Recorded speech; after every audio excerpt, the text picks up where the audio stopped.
अरे दोस्तों, एसएससी ज्ञान में आप सभी का स्वागत है। आज हम इस वीडियो में आरआरबी एएलपी व टेक्नीशियन 2018 को जो एग्ज़ाम हुआ था उसके 17 अगस्त के थर्ड शिफ्ट के सभी जीके जीएस और साइंस के जो भी प्रश्न पूछे गए थे उनको इस वीडियो में पढ़ेंगे। तो वीडियो को लास्ट तक ज़रूर देखें और वीडियो पसंद आए तो वीडियो को लाइक और चैनल को सब्सक्राइब कर लें, जिससे आप सभी तक ऐसे ही वीडियो पहुंचते रहें और आप अपनी तैयारी अच्छे से कर सकें।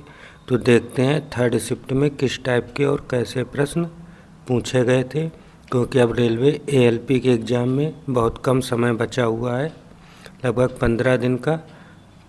तो आप लोगों के लिए मैं डेली पिछले वर्ष के जो 18 में एग्ज़ाम हुआ था उसके डेली वीडियो लेकर आऊँगा। तो आप लोग चैनल से जुड़े रहें। बढ़ते हैं अपने प्रश्नों की ओर।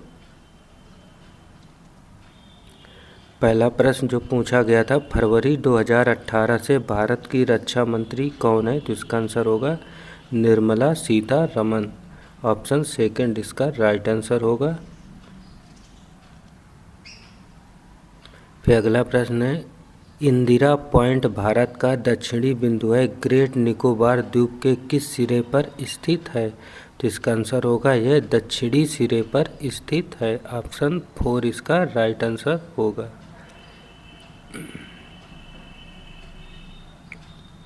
फिर अगला प्रश्न है, नवंबर में भारत का कौन सा राज्य संगई महोत्सव मनाता है? तो इसका आंसर होगा मणिपुर राज्य में संगई महोत्सव का आयोजन नवंबर माह में किया जाता है। तो ऑप्शन सेकंड इसका राइट आंसर होगा। फिर अगला प्रश्न है, कौन सा वर्गीकरण परमाणविक संख्याओं पर आधारित होता है? तो आंसर होगा आधुनिक आवधिक सारणी।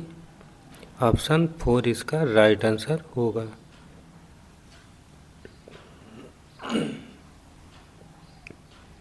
फिर अगला प्रश्न है, लंदन में आयोजित चैंपियंस ट्रॉफी महिला हॉकी टूर्नामेंट 2016 का फाइनल कौन सी टीम ने नीदरलैंड्स को हराकर जीता था? तो इसका आंसर होगा अर्जेंटीना टीम ने जीता था। ऑप्शन 4 इसका राइट आंसर होगा।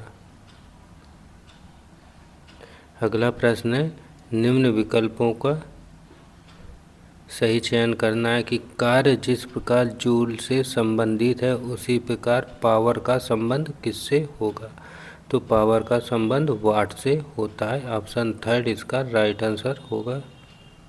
फिर अगला है, निम्न में से कौन सी धातु कमरे के तापमान पर तरल रूप में होती है? तो इसका आंसर होगा सोडियम धातु। ऑप्शन 4 इसका राइट आंसर होगा।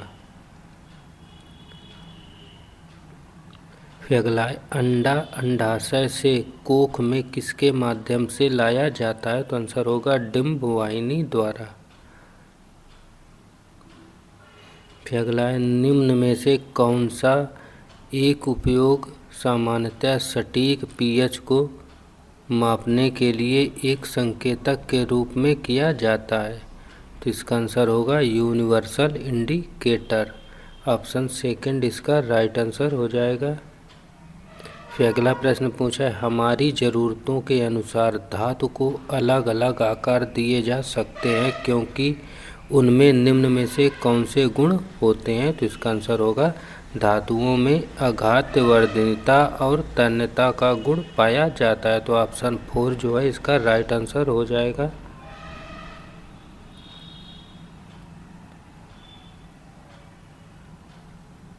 फिर अगला प्रश्न है,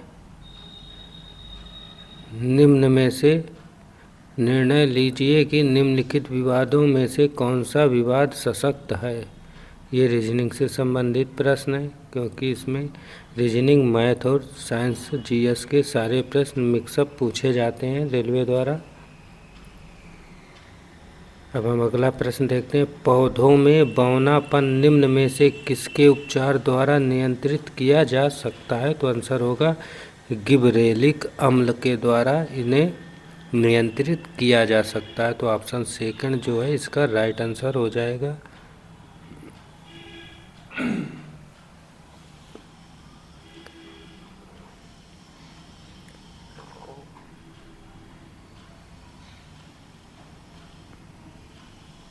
फिर अगला प्रश्न है कि निम्न में से कौन से पौधे के ऊतक कोशिका विभाजन में सक्षम हैं। तो इसका आंसर होगा विभज्योतक ऊतक जो होते हैं कोशिका विभाजन में सक्षम होते हैं। तो ऑप्शन फर्स्ट जो है इसका राइट आंसर हो जाएगा।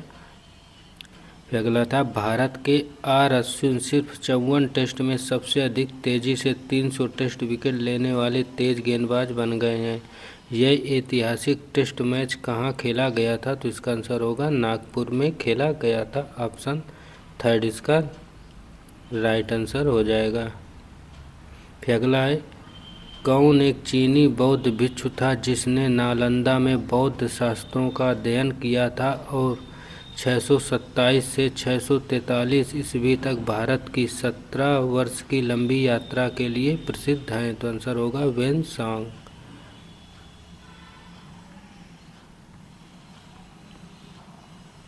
अगला 1 नैनोमीटर क्या है। तो आंसर होगा 10⁻⁻⁹ मीटर। ऑप्शन फर्स्ट इसका राइट आंसर हो जाएगा।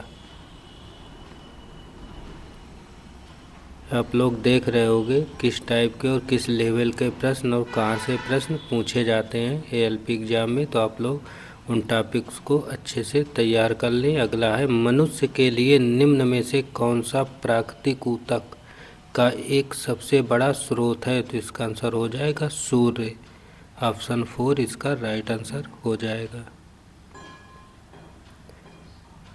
फिर अगला प्रश्न है एल्यूमिनियम ऑक्साइड प्रकृति में किस रूप में पाया जाता है। तो इसका आंसर होगा उभयधर्मी के रूप में पाया जाता है। ऑप्शन 4 इसका राइट आंसर हो जाएगा। अगला प्रश्न है गोलाकार दर्पण की वक्रता का केंद्र क्या होता है। तो आंसर होगा यह उस खोखले गोले का केंद्र होता है जिसका गोलाकार दर्पण एक भाग होता है। फिर अगला प्रश्न पृथ्वी की सतह द्रव्यमान यम और त्रिज्या आर पर गुरुत्वाकर्षण के कारण त्वरण के कितने अनुपात होता है। तो आंसर होगा m/r² के अनुपात होता है। अगला प्रश्न मान लीजिए कि एक इलेक्ट्रॉन का आवेश 1.6 × 10⁻⁻90 है।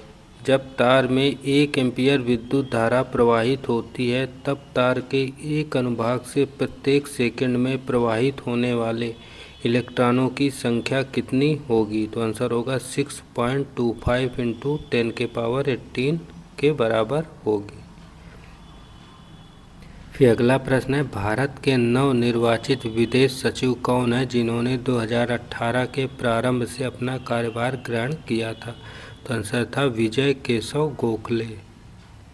अगला था किस भारतीय अभिनेता की जीवनी का शीर्षक एनीथिंग बट खामोश है। तो आंसर होगा शत्रुघ्न सिन्हा।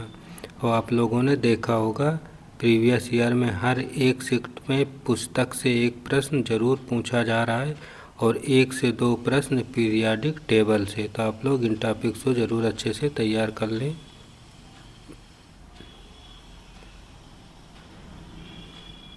फिर अगला प्रश्न है निम्न में से कौन सा घोल क्षारीय है। तो आंसर होगा H+ = 1 × 10⁻⁻7 मोल प्रति।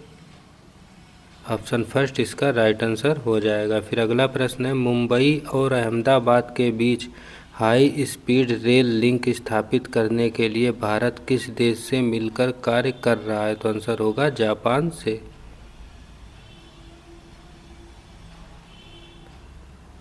फिर अगला प्रश्न है शांति स्वरूप भटनागर वार्षिक पुरस्कार किस क्षेत्र में उत्कृष्ट उपलब्धि के लिए दिया जाता है। तो आंसर होगा विज्ञान और तकनीकी के क्षेत्र में दिया जाता है। ऑप्शन सेकंड जो है इसका राइट आंसर हो जाएगा। अगला प्रश्न ध्वनि निम्न में से क्या एक है। तो आंसर होगा यांत्रिक लहर।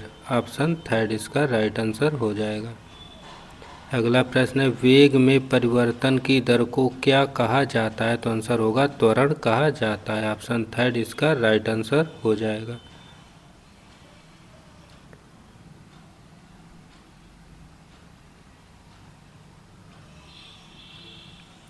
अगला प्रश्न यदि कोई वस्तु वृत्ताकार पथ में घुमाई जाती है तो उस पर किया गया कार्य क्या होगा? तो आंसर होगा शून्य।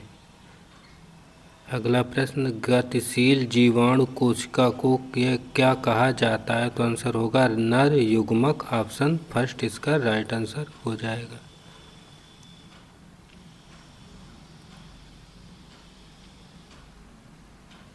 फिर अगला प्रश्न है, फास्फोरस की परमाणुता क्या है? तो इसका आंसर होगा त्रिपरमाणविक होती है। ऑप्शन सेकंड इसका राइट आंसर हो जाएगा। तो ये थे थर्ड शिफ्ट के सभी जीके, जीएस और साइंस के प्रश्न जो पूछे गए थे। अगर वीडियो पसंद आया हो तो वीडियो को लाइक, शेयर और चैनल को सब्सक्राइब जरूर करें, जिससे आप सभी तक रेलवे की तैयारी संबंधी सारे वीडियो टाइम से पहुंचते रहें। मिलते हैं अपने अगले वीडियो में, तब तक के लिए नमस्कार, जय हिंद।